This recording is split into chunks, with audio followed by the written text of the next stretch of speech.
तो आप सभी को नित्यानंद चतुर्दशी की हार्दिक शुभकामनाएं। भगवान श्री नित्यानंद आप सभी पर परम कृपा करें, आप सबके भक्ति में जीवन की रक्षा करें और आप सबको कृष्ण प्रेम प्रदान करें। आपके भक्ति में जीवन में जो भी बाधा आ रही हो, शारीरिक मानसिक आध्यात्मिक जीवन में, उसे दूर करें और आपको और सुदृढ़ बनाए।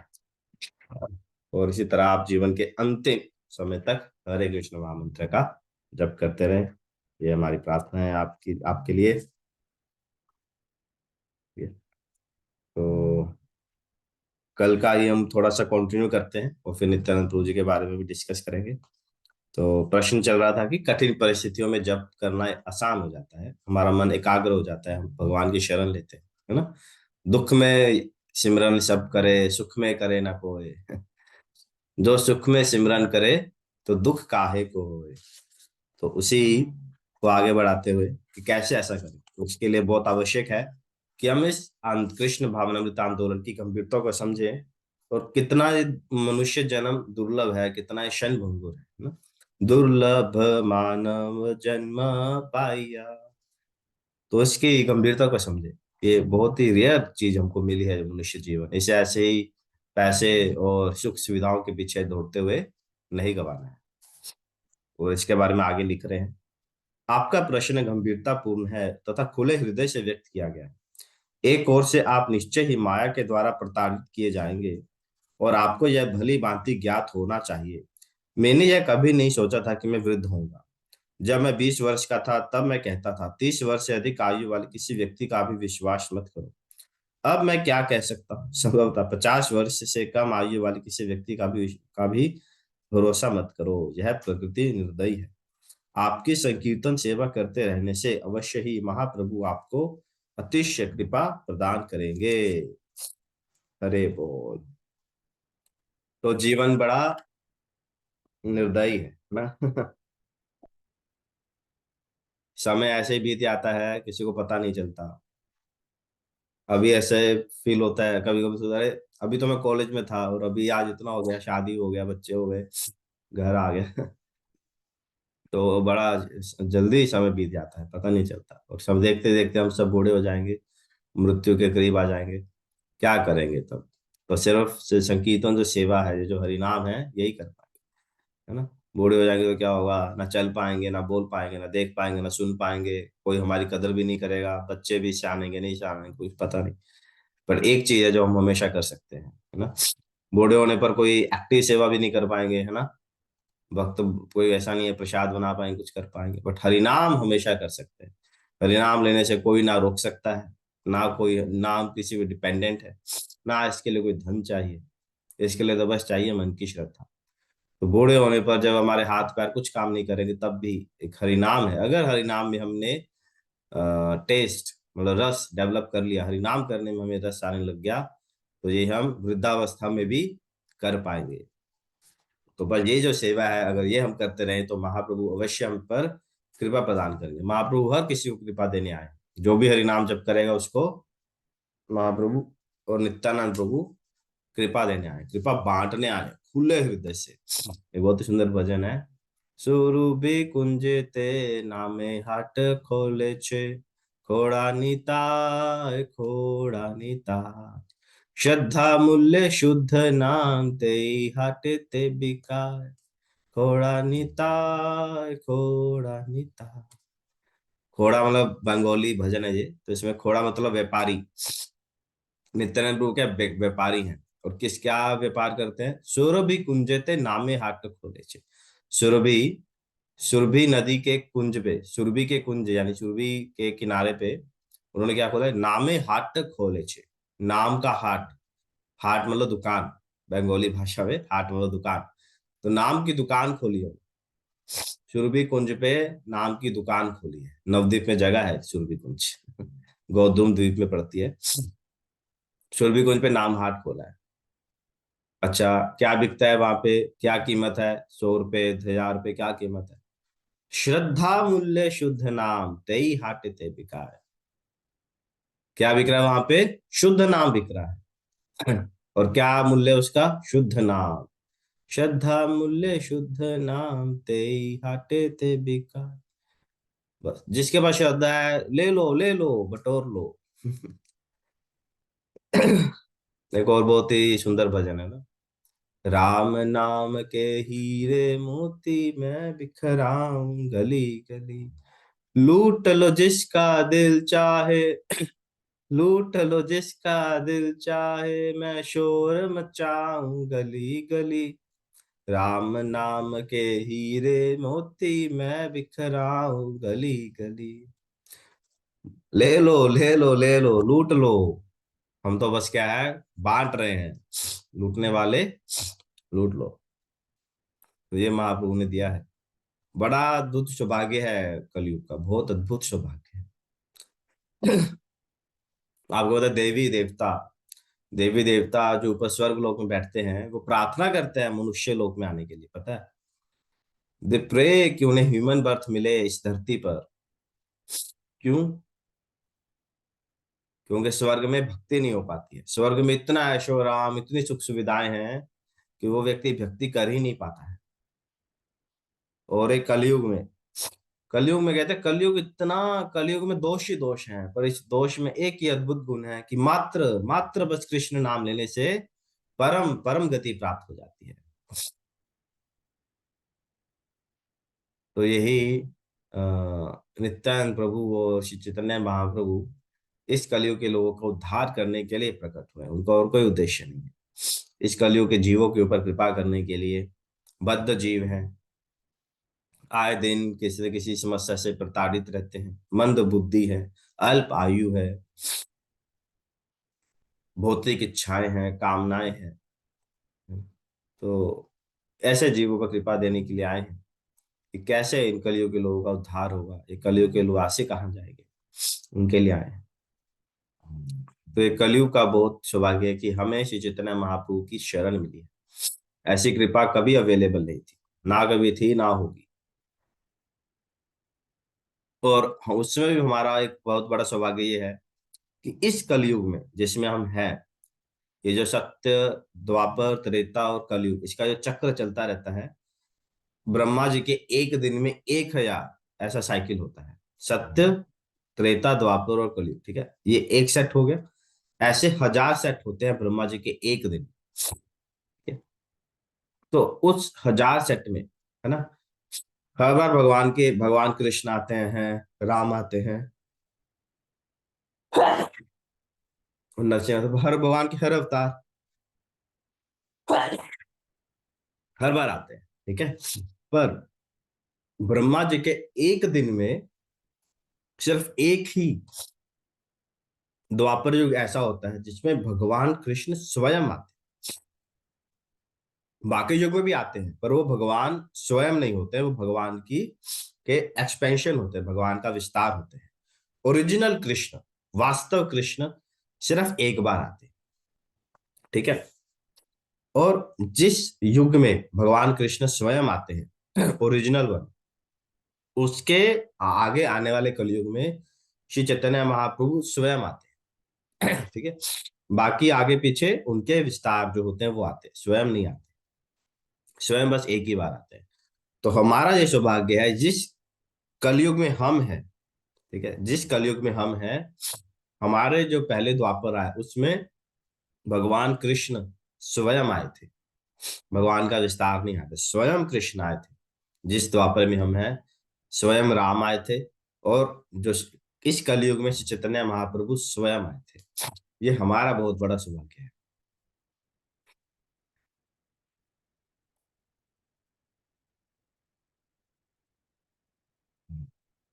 Yes. और अभी ऑलमोस्ट आप कह लोगे ब्रह्मा जी का दिन चल रहा है, तो ब्रह्मा जी के दिन की ना मतलब दोपहर हुई है। हमारा वो वाला चल रहा है, मतलब इतनी कॉन्क्रीट इंफॉर्मेशन प्रभुपाद जी देते हैं। अभी 7th मनु का 28th साइकिल चल रहा है, करंट जो हम जिसमें है, ठीक है। तो श्री नित्यानंद प्रभु आए थे। तो श्री नित्यानंद प्रभु के जीवन की बहुत सारी घटनाएं हैं उसमें से। जैसे हम कल मैंने बताया ना, कह लीजिए कि नित्यानंद प्रभु कहाँ आकर रुक गए थे, नवद्वीप में रुक गए थे, और चैतन्य महाप्रभु के आंदोलन की शुरुआत होने की प्रतीक्षा कर रहे थे।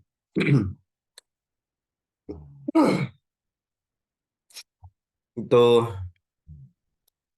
अ, नित्यानंद प्रभु जी के जीवन की सबसे अद्भुत घटना है, वो है जगाई और मधाई का उद्धार। कैसे उन्होंने जगाई और मधाई, जो दो बहुत बड़े दुष्ट थे, बहुत बड़े गुंडे थे उस समय के नवद्वीप में, उनको उन्होंने क्या कर दिया था, पवित्र कर दिया था, उनको उनको भक्त बना दिया था। तो हुआ ऐसा था, एक बार जब महाप्रभु ने, श्री चैतन्य महाप्रभु ने इस आंदोलन को शुरू किया, और महाप्रभु का नाम क्या है, पतित पावन, है ना, हरे कृष्ण मंत्र क्या है, पतित पावन। तो नित्यानंद प्रभु जी ने सोचा कि क्यों ना इस नवद्वीप गांव के सबसे पतित जीव को ढूंढा जाए और उसे भक्त बनाया जाए।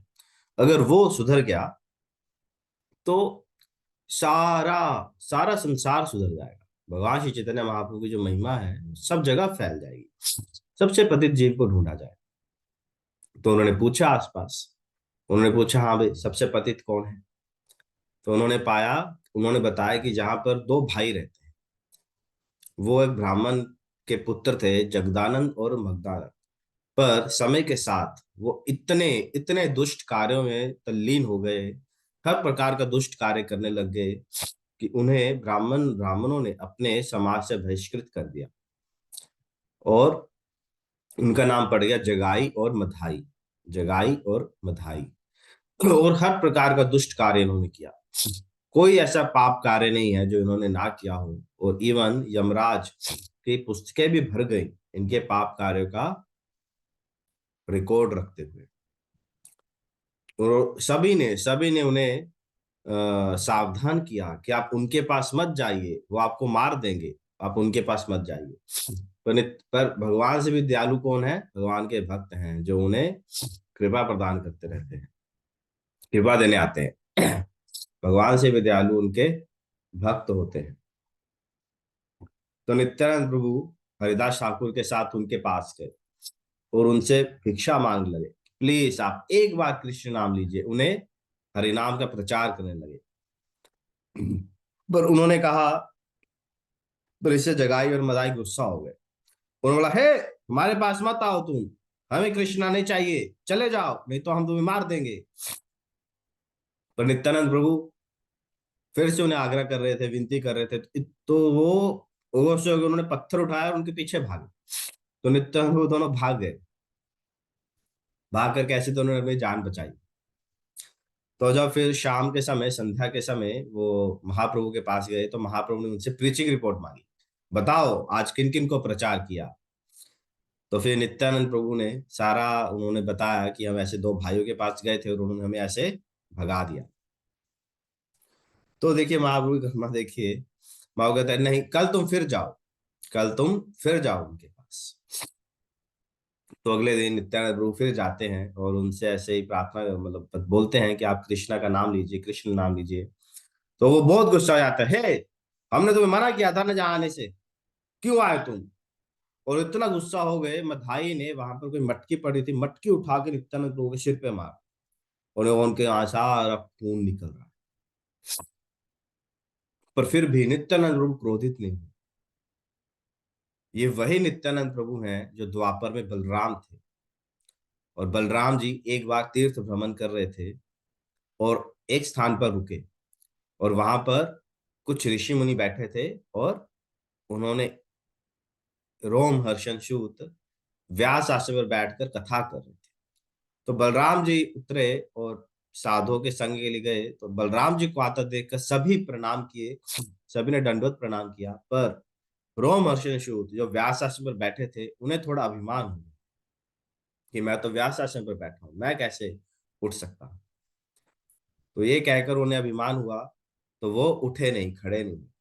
और बलराम जी को ये देखकर क्रोध आ गया, तो बलराम जी ने एक घास का तिनका उठाकर उनकी ओर फेंका, और वो वहीं समाप्त हो गए।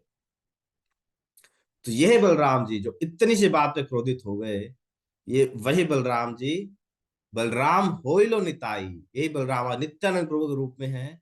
और उनके माथे पर मटका फोड़ा है, खून निकल रहा है, और फिर भी वो नित्यानंद प्रभु उनसे प्रार्थना करे, प्लीज आप कृष्ण नाम लीजिए, प्लीज आप कृष्ण नाम लीजिए।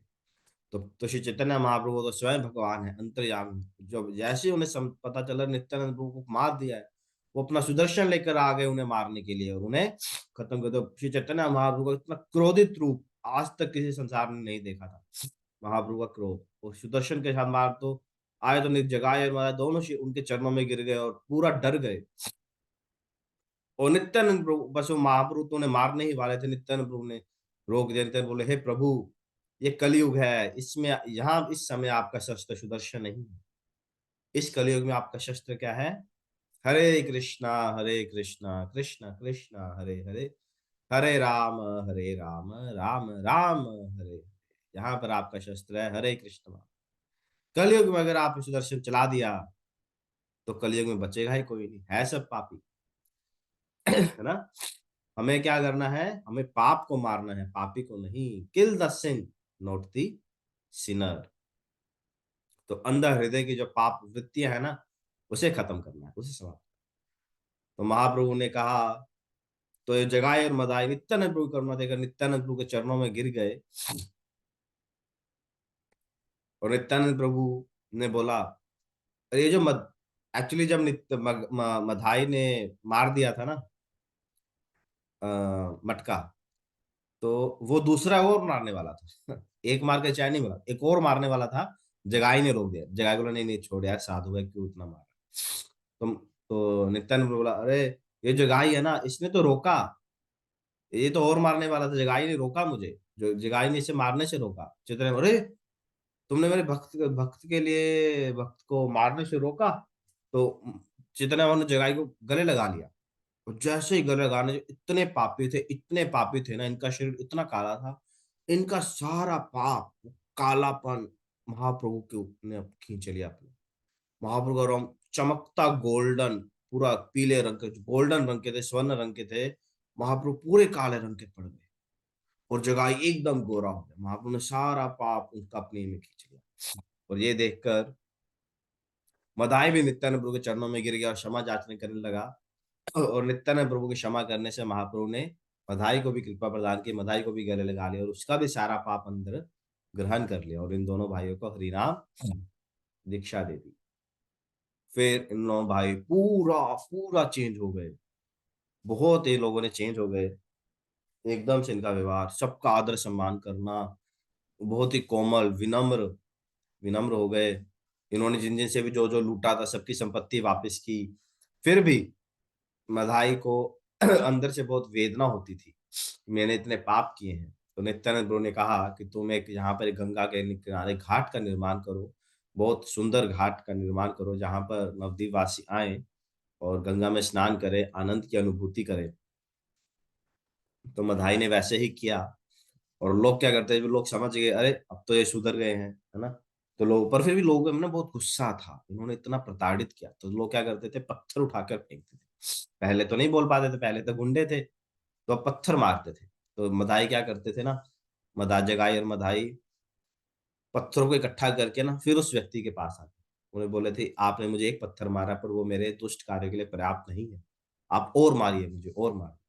तो इनकी इतनी करुणा देखकर ना सामने वाले का भी दिल सीज जाता था।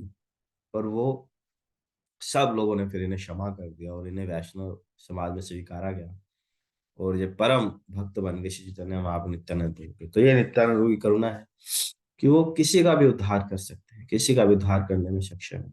बस आवश्यकता है तो एक निर्मल हृदय की, जो सरलता से इनके चरणों की शरण ले, हरे कृष्ण महामंत्र का जप करें और इन्हें कुछ नहीं चाहिए। बस आप एक इनकी तस्वीर रखें अपने सामने और इनके सामने बैठकर हरे कृष्ण का कीर्तन करें। परम करुणा बहुदोई जना, गौरा नित्यानंदा। बहुत सुंदर भजन है और नित्यानंद प्रभु की कृपा है तो आप सब प्राप्त कीजिए। बहुत ही विशेष दिन है, ये भी दिन बार बार नहीं आते, है ना। राधा कृष्ण से भी ये हम कलियुग के जीवों के लिए जो परम जो है, राधा कृष्ण से भी ज्यादा महत्वपूर्ण है निश्चित गौर निताई की कृपा हमारे लिए। गौर निताई की कृपा मिलेगी तो सब कुछ स्वतः ही मिलता रहेगा। ये प्रभुपाद जी के वचन है। अगर हम गौर निताई को प्रसन्न करेंगे तो राधा कृष्ण स्वयं आएंगे। राधा कृष्ण को डायरेक्ट भजन भी नहीं कर सकते और इनको ना ही हम डायरेक्ट अप्रोच कर सकते। ठीक है। अभी तो नित्यानंद प्रभु जो है के बिना, इनकी कृपा के बिना श्री चैतन्य महाप्रभु को प्राप्त नहीं किया जा सकता, और महाप्रभु की कृपा के बिना राधा कृष्ण को प्राप्त नहीं किया जा सकता। तो श्री चैतन्य महाप्रभु की इनकी प्रॉपर्टी है नित्यानंद प्रभु। जैसे तो बिना बलराम जी की कृपा के कृष्ण को प्राप्त नहीं किया जा सकता। बलराम से क्या मिलता है? बल मिलता है, बल, आध्यात्मिक बल, है ना। भक्ति करने में बड़ी मेहनत होती लगती है। स्वाभाविक रूप से हमारा जो मन है वो भगवान की ओर नहीं जाता है, मन को लगाना पड़ता है। संसार में बहुत प्रलोभन है, टेम्पटेशंस हैं और डिस्टर्बेंसेस हैं, तो बहुत मुश्किल होता है नियम कानून का पालन करना। कई लोग तो नियम सुनते ही छोड़ देते हैं। अरे प्रभु जी, हमसे तो इतना सब कुछ नहीं होगा, घर है, परिवार है, रिश्तेदार है, फलाना ढिमकाना, है ना। तो बहुत मुश्किल है, और स्पेशली गृहस्थ लाइफ में, है ना, पारिवारिक जीवन में तो फॉलो करना बहुत मुश्किल हो जाता है। पर बलराम जी की कृपा से ही जो आध्यात्मिक बल मिलता है बलराम जी के द्वारा, उससे अगर वो बल हमें मिलेगा तो ये सब करना, ये सारी कठिनाइयां परेशानियां बहुत ही जल्दी हल हो जाती है। बहुत ही आसानी से हम इन कठिनाइयों के पार चले जाते हैं। तो वही बलराम जी श्री नित्यानंद प्रभु के रूप में है, और नित्यानंद प्रभु की कृपा से हमें क्या मिलेगा? आध्यात्मिक बल मिलेगा, जिससे हम ये सब कठिनाइयों और परेशानियों से परे चले जाएंगे और भक्ति के रस का आस्वादन करेंगे, है ना। कभी कभी नियम कानून और ऐसा करना है वैसा नहीं करना, इसमें हम उलझ के रह जाते हैं और भक्ति के रस का आस्वादन नहीं कर पाते हैं, भक्ति को फील नहीं कर पाते हैं, वो स्वाभाविक रस को। पर इनकी कृपा से वो हम कर पाएंगे। तो आज प्रार्थना कीजिए, अधिक से अधिक माला का जप कीजिए, कीर्तन कीजिए, है ना। इनका फूलों से आप श्रृंगार कीजिए, वैसे इनका लाभ उठाइए। हरे कृष्ण। बहुत बहुत धन्यवाद। श्री नित्यानंद प्रभु की जय।